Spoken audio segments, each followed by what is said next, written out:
Next, let's move on to epigastric hernia. Epigastric hernia. So what is epigastric hernia? So the alternate name by which epigastric hernia is known is very important, and that quite accurately describes what epigastric hernia is. So it is sort of a misnomer. It is not a hernia. What do we mean by hernia? Hernia means abnormal protrusion of a part or a whole of a viscus through the cavity in which it is contained, right? As we have talked. But here nothing of that sort is coming out. No omentum, no bowel, no viscera. So this is what? This is fatty hernia of the linea alba. So this is what popularly epigastric hernia is known as, fatty hernia of the linea alba. And a lot of examiners, this is a very favorite term that they ask what is epigastric hernia, and if you don't say it is the fatty hernia of linea alba, they are not that satisfied. So they want to hear this term that epigastric hernia is fatty hernia of the linea alba. Okay. So what is the linea alba? It is basically the condensation of all those muscles, okay, and it runs from where? It runs from the xiphisternum. It runs from the xiphisternum to the pubic symphysis. So this is the midline sort of a thing, and in six-pack abs, what we say, 3 on one side, 3 on other side, that middle division is nothing but the linea alba, and it is the condensation of the aponeurosis of the anterior abdominal wall muscles. So external oblique aponeurosis, internal oblique aponeurosis, things like that. So anterior abdominal wall muscles. Okay. So that is the linea alba. Because to know what epigastric hernia is, you need to know what linea alba is, right? So what happens is that there is a tear, a small tear or gap in the linea alba.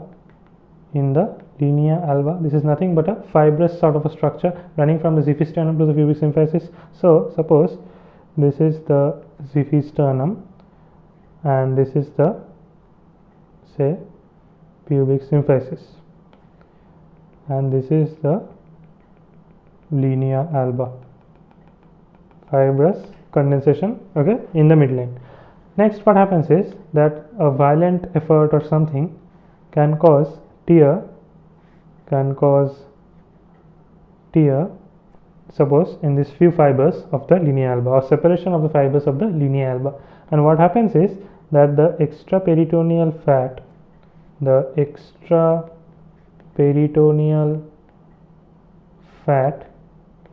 protrudes out,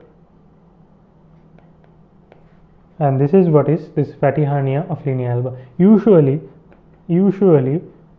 the defect is narrow. As it is, we are talking about a very narrow structure, and as such also the defect that occurs due to some tear, for some violent something, cough or any increased intra-abdominal pressure violently, the defect is narrow. So viscera or any other things usually don't come out. It is only the extraperitoneal pad of fat that protrudes. So what are the clinical features?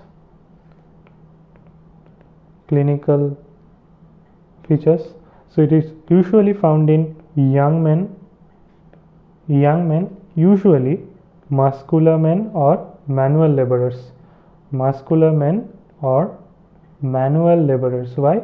Because it can also occur due to some heavy exercise, some heavy weightlifting or something, and that causes this sudden increase in intra-abdominal pressure and tearing of the or separation of the few fibers of the linea alba. So manual laborers also, they carry out these heavy exercises, and of course people who are into bodybuilding and muscular men and all. So that is why it is common in young men who are muscular or who are manual laborers.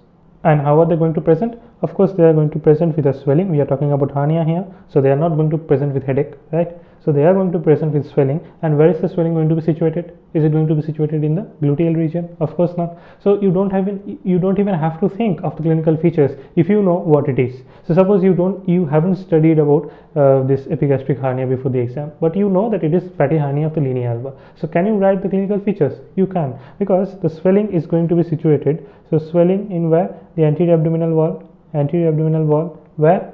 Between the xiphoid process and the umbilicus, xiphoid and umbilicus.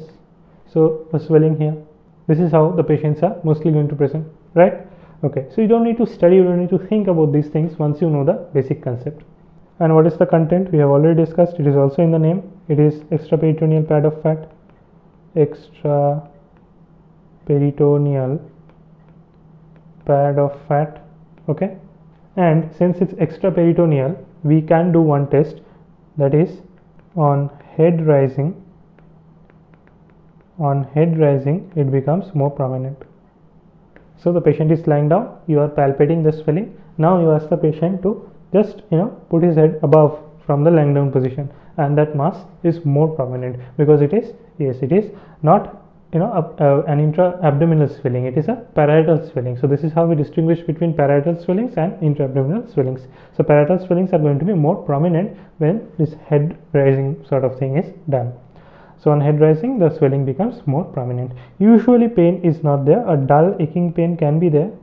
The dull aching pain can be there because the fat is getting strangulated, if at all. Okay, the fat is getting obstructed. So there is no viscera, there is no omentum, there is nothing. So that is why typical features of pain in hernia doesn't occur, but we can have pain sometimes. And since sort of an intra-abdominal content is not coming out, there is going to be another feature also, or two features. Okay, and they are peculiar. So hernia, we are talking about hernia. So what two things should always come? Yes, one is cuff impulse, and the other is reducibility. Okay, and you can guess, narrow swelling, no viscous, no omentum, nothing sort of coming out, no peritoneal content is coming out. So cuff impulse is going to be absent usually, and reducibility is also not going to be present usually.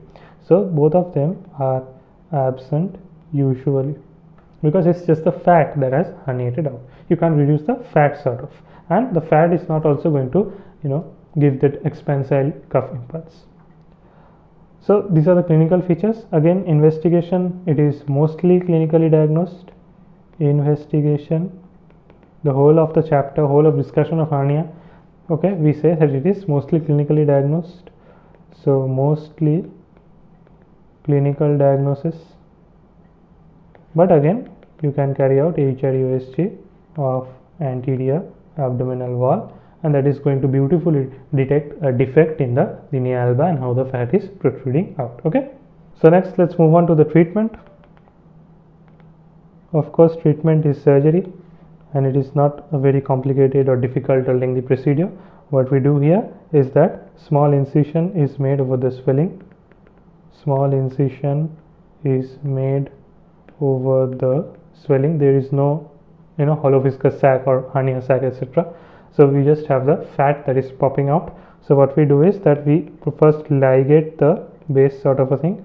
So ligate the base and then dissect it off. Why do we ligate the base? Because there are sometimes tiny blood vessels entering into that fat, so we don't want the bleeding vessels to, okay, we don't want to encounter bleeding vessels, and that is why we first ligate and then we dissect or excise the fat.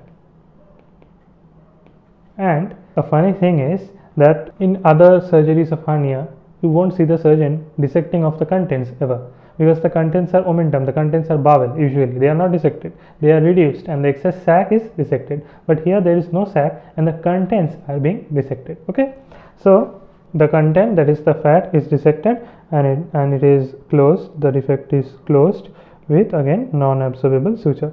Rarely if there is a sac, we follow the same procedure. The sac is identified, redundant sac excised, and it is closed with non-absorbable sutures.